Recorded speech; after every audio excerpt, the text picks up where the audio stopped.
Дали обемната документација ќе помогне да се утврди одговорноста за една од најголемите трагедии во поновата македонска историја, или како што тврди одбраната, само дополнително го усложнува судскиот процес.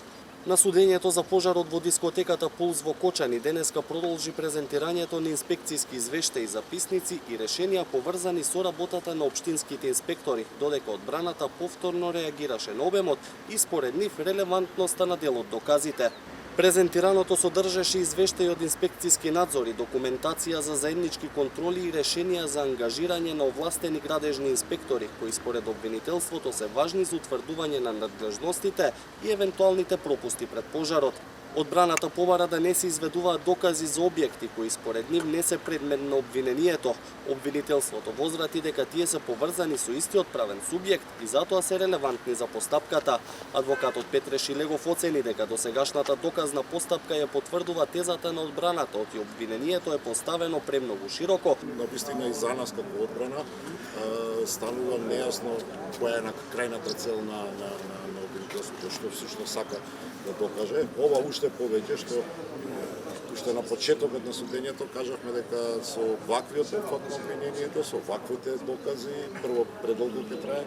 Едно судење оваа држава ја чини преку 100.000 евра, тоа никогаш немојте да го забораваме.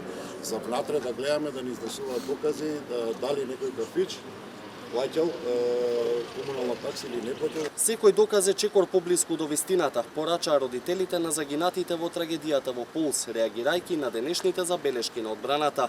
Според нив, судницата не е место каде најгласниот е во право. За нас ова е надпревар кој повеќе ќе зборува. Не сме дојдени да слушаме кој ќе остави посилен впечаток пред камера или судница. Ние сме тука за нешто многу потешко, да ги слушнеме фактите, да разбереме што се случувало и да добиеме одговори. Судницата не е место каде најгласниот е во право.